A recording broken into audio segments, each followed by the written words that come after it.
All right, guys, so if you wanted some hope, if you wanted to feel like there was some new life that's been breathed into you, guess what? We got that. We got that for you here. We have our first, slate of town halls being done by various congresspeople all across the country. You got a lot of Republican town halls going on right now. And they were thinking so naively, oh, this is going to be a piece of cake. I'm going to roll in there, answer 4 questions from some grandma in the county, and then I'll leave here and go sip a martini and find a hooker, because they're all degenerates, of course. But anyway, so they got smacked in the face with reality, bro. These town halls have been absolutely popping. I'm talking about there's an overflow room, there's people out the door waiting to get in, and you have Americans across the political spectrum who are absolutely furious at what's been going on with Trump and Elon. Okay, so I got a whole bunch of these for you. Let's start with this one here. This one is Representative Rich McCormick, and listen to this back and forth. Tyranny is rising in the White House, and a man has declared himself our king. So I would like to know, rather, the people would like to know what you, congressmen, and your fellow congressmen are going to do to rein in the megalomaniac in the White House.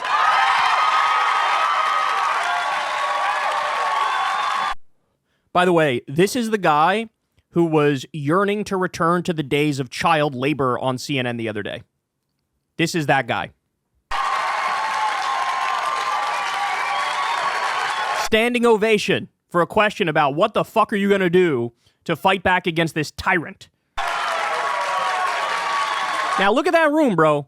I want you to stop and look at that room. That room, to me, looks very white and very old. In other words, the demographic that is typically supposed to be the most Republican-leaning, a standing ovation to a question that calls Trump a tyrant and says, how are you going to fight back?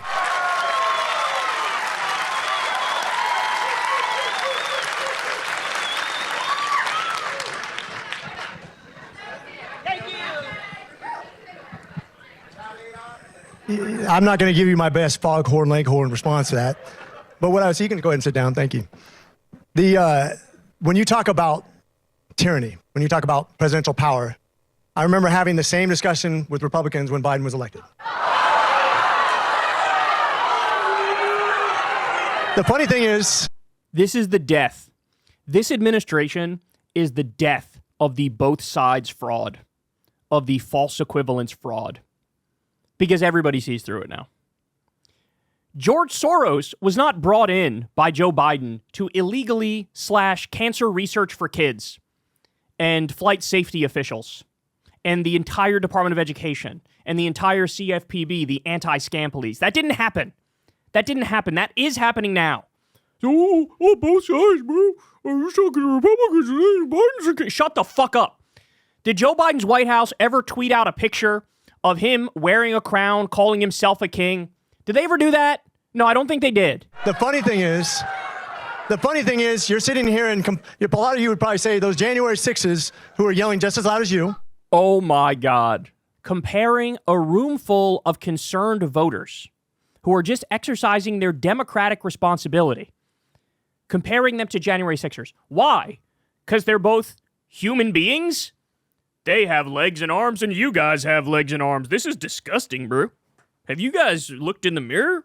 Figured out what's going on with yourselves, bro? You're basically like the Proud Boys. You're basically committing treason by asking me reasonable questions. Oh my God. Kick the bums out, bro. This guy, oh my God. Kick this guy out of office. Are you fucking kidding me? These are peaceful people at a town hall asking reasonable questions because their lives are impacted by the dictator. And you're like, bro, about Joe Biden, bro? What about, you're doing January 6th, the Democratic version of January 6th, bro? Which, by the way, again, that proves the death of the false equivalence lie, doesn't it?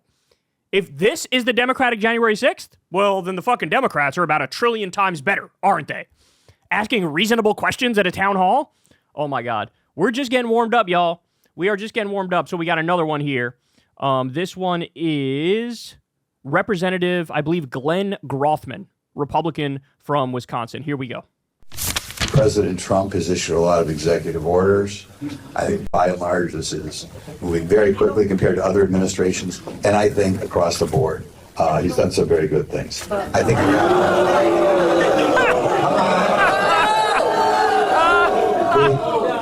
he's gotten rid of birthright citizenship.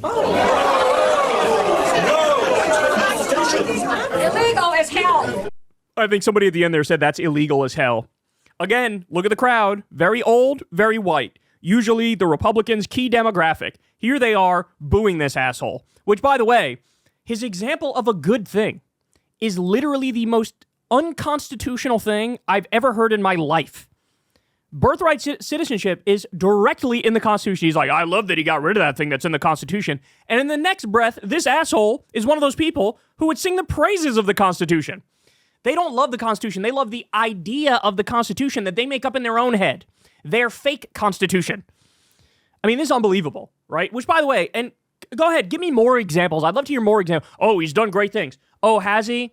Like when he signed an executive order on day one to raise drug prices. Was that a fantastic thing? Was that a great thing? Or how about when he signed what I'm calling the Fill the Swamp executive order, which said my anti-corruption rules don't apply to my cabinet. They could cash in however they want to cash in. Was that a good thing? Was it a good thing when he pardoned 1,500 January 6ers, which means literally all of them, which means ones that assaulted cops, which means ones that were also, by the way, there are some charges of fredophilia as well. And these people are trying to argue the pardon applies to that too, when I did that too. Please tell me. I'd love to know. What are the good things other than the most unconstitutional thing of all time, which is getting rid of birthright citizenship, which has already been smacked down repeatedly in court? This is the energy we need, guys. Did you see his face after he was confronted? I want you to look at his face. This guy is terrified. They're terrified. They need to be more terrified of going along with Trump than they are for crossing Trump. That's our job. That's our job. Because right now, there's a lot of reporting they fear MAGA violence. Okay, well, if you keep going along with Trump, what you should actually fear is the majority of the population that disagrees with you. So it should be worse for you to go along with Trump than it is to break from Trump. And if you look at his face here, he's shocked. These people live in a bubble. He really thought like, bro, everybody in the country loves Trump. He just had the biggest landslide victory of all time, even though it wasn't even close to that. Reagan won like 48 of 50 states. This was nowhere near that. This was nowhere near FDR's mandate, where he won 4 presidential elections, and he had 80% of the House and 80% of the Senate at his peak. Donald Trump eked out a squeaker of a victory, right? And by the way, there's a lot of questions around voter suppression around that. Go watch our last episode of Crystal Kyle and Friends. But these people think like this is a colossal mandate. No, it's not. My ass cheeks, it's a colossal mandate. And now he's learning the hard way. He really thought everybody loves Trump. And then here he is in a room full of old white people where they're like, fuck you, fuck him, and the horse y'all rode in on. I think by and large, this is moving very quickly compared to other administrations, and I think across the board, he's done some very good things. I think. Look at his face. Look at his face.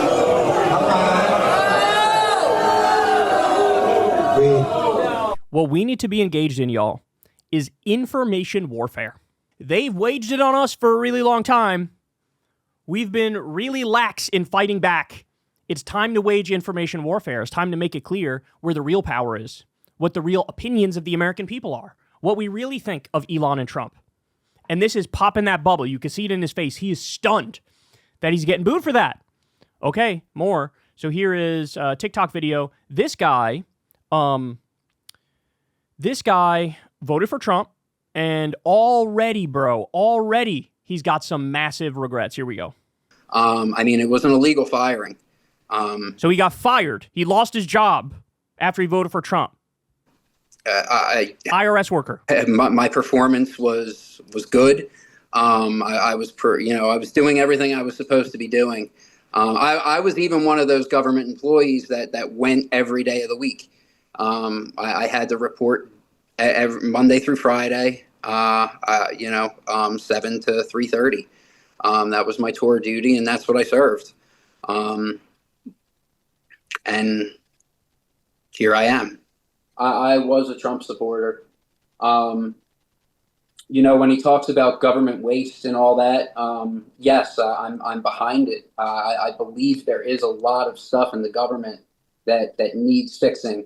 And that's part of the reason why I actually wanted to work for the government, to help change the things that are wrong in the world, I thought that I thought that someone with like his business acumen would have come in with a fine-tooth comb and actually found it, instead of coming in with a wrecking ball and destroying people's lives for no reason. Bro, I'm not trying to be an asshole. I do feel bad for this guy, but we warned you. We warned you. So many of us were warning you every single step of the way. When they say we're going to cut waste, fraud, and abuse, that's a lie. That's a lie. They're not doing that. We already have ways to do that, and Trump fired those people. The inspectors general, they go after waste, fraud, and abuse. Trump fired most of them within his first week. We also have the GAO, the Government Accountability Office. Their whole job is to find waste, fraud, and abuse. And of course, they're going to take a wrecking ball to that too. This isn't about waste, fraud, and abuse. Elon Musk has like 12 different government agencies that are regulating him because he's a shitty, exploitative boss. And he went in there and took a wrecking ball to the agencies that are supposed to regulate him. Gee, I wonder why he did that. I wonder why he did that, because he's a robber baron. All he cares about is wealth, profit, and control. And that's what this is about. Who in their right mind would say firing air traffic controllers when we already have a shortage, that's about getting rid of waste, fraud, and abuse? Cutting the funding for biomedical research, like cancer research for kids, that's getting rid of waste, fraud, and abuse. Getting rid of the entire Department of Education, that's getting rid of waste, fraud, and abuse. Destroying the anti-scam police, the CFPB, that's about getting rid of waste, fraud, and abuse. Guys, the whole point of the CFPB was to protect Americans from fraud. So they are taking the pro-fraud position by killing that agency. Why would they be pro-fraud? Oh, I don't know. Maybe because them and all their buddies are criminals who commit fraud on a regular basis. This is what you need to understand, guys. It's always been a scam. It's always been a scam. Donald Trump is a man who, in his first term, his number one piece of legislation was massively cutting taxes for the wealthy and corporations. He ran as the anti-outsourcing candidate, saying, I'm going to protect your jobs. Under him, we outsourced 200,000 manufacturing jobs. He presided over a net job loss in total of 2.9 million. 2.3 million people lost health insurance under him. He appointed more billionaires and Wall Street CEOs than any president in history. And then he broke that record the second term when he appointed even more. He filled his NLRB with union busters. His labor department stiffed 8 million workers of overtime pay.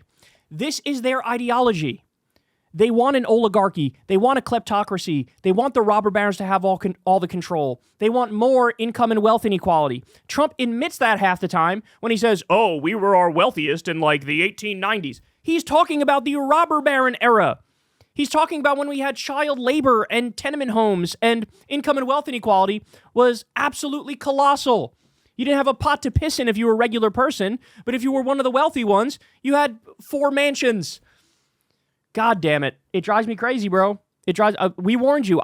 Look, I'm not trying to be an asshole. I really do feel bad for all these people, but you were warned. We tried to give you all the details and all the specifics, all the policies. And look, better late than never. Now it's time for all these people to come out and be like, yeah, I was wrong. These guys are fucking con artists. Because that's what they are. That's what they are. It's that simple. They're con men. Okay, here we have another town hall.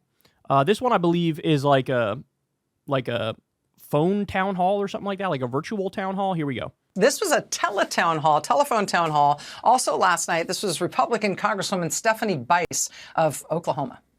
I'm a registered Republican voter, retired active Army officer. How can you tell me that DOGE, with some college whiz kids from a computer terminal in Washington, D.C., without even getting out into the field, after about a week or maybe 2, has determined that it's okay to cut veterans' benefits? I think a couple things. Let me give you an example.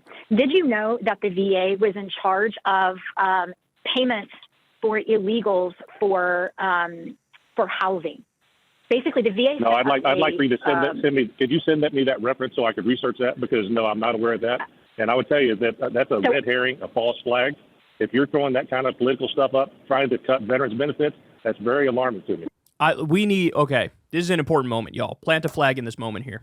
I'm not sure I've ever in my life heard a Republican basically try to fact check a right-wing lie in my life. Usually any sort of bullshit explanation you get, yep, okay, I'm with you. Yeah, immigrants suck, trans people suck, whatever lie you're telling about them. Yeah, we're down with it. But now, and again, it's classic, the cuts are impacting these people. And so now when they're told, oh, actually, they're only cutting the program that helps illegals. And they're like, really? I got a buddy who lost his job. What the fuck are you talking about? What are you talking about? They just decided they're going to cut off all telehealth for, it was either Medicare or Medicaid. I'm blanking on which one it was. But they're going to cut all that off.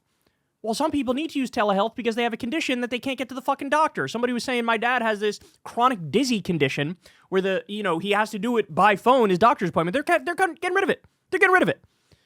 So you can, what do I say all the time? Reality always catches up. Now, Trump has been a master of basically averting reality his entire political career, but reality is catching up. And people are noticing, oh, would you look at that? We're losing thousands of jobs in Alabama that were paid for with federal money because they do a lot of biomedical research there at the university. Well, you can't just sort of ignore that. That has consequences. Cutting the FAA at the same time, we're 90% understaffed. We're understaffed in 90% of the towers for air traffic controllers. Reality's catching up. 9 plane crashes since Trump got in office. They can't keep getting away with it. Especially when it's this brazen, they're moving this fast, and they're breaking this much stuff. That is the kind of reaction these members are facing, even from Republican voters in Republican districts. This was the scene in West Bend, Wisconsin, with Republican Congressman Scott Fitzgerald. Watch. When will you stand up to them and say that is enough? Again, look at this. This looks like an ad for the AARP. Old white people, and they're like, hey man, I'm sick of this. This is a demographic that is overwhelmingly Republican. The end result of the fraud and abuse that has been discovered already. Look at his face. Deer in headlights. There ain't no fraud being discovered, bitch. There ain't no abuse being discovered. It's like when Elon came out the other day, we have 150-year-olds who are getting Social Security. Wrong. That's the way they code it into the system. There's no 150-year-olds getting Social Security. In fact, there's a law that cuts off Social Security benefits guaranteed at 115. That we know the fraud rate in Social Security. People act like, we don't know this. We know it. It's 0.84%. It's a very low fraud rate, and it's mostly from slight overpayments. So he comes out, he says the most untrue things in the world, and then he goes, yeah, we could probably cut like 50% from it. 50% from the most popular government program in the country, a program that took the senior poverty rate from 30% down to 10%.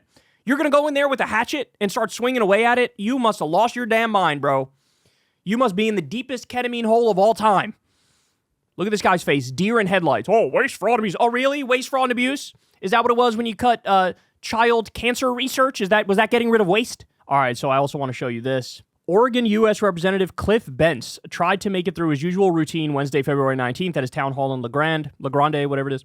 But the crowd was not having it. Residents from Union County and across eastern Oregon filled nearly all 435 seats at Eastern Oregon University's Mackenzie Theater for the opportunity to address the Republican from Ontario. Even more people packed themselves into the side aisles and stood right outside the theater doors to listen in. See, look what's happening. A vocal majority of the audience expressed frustration and anger with President Donald Trump's executive orders and the firing of thousands of federal workers and the actions of the Elon Musk-led Department of Government Efficiency. And then Josh Marshall points out, this is in the article, the crowd again started shouting, tax Elon, tax the wealthy, tax the rich, and tax the billionaires. Ladies and gentlemen, they should be thankful that this is what's being chanted. Because you know what?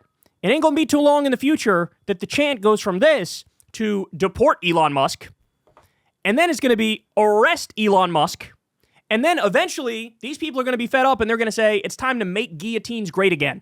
That's the direction we're going because they're overreaching, they're out over their skis, they're going way too far. All of this is illegal, all of this is unconstitutional, and it is hurting people all across this country. And then finally, it's already caught up, y'all. It's already caught up. So we have this, Polling USA, look at this. Approval of Elon Musk shutting down federal programs he decides are unnecessary. Ready?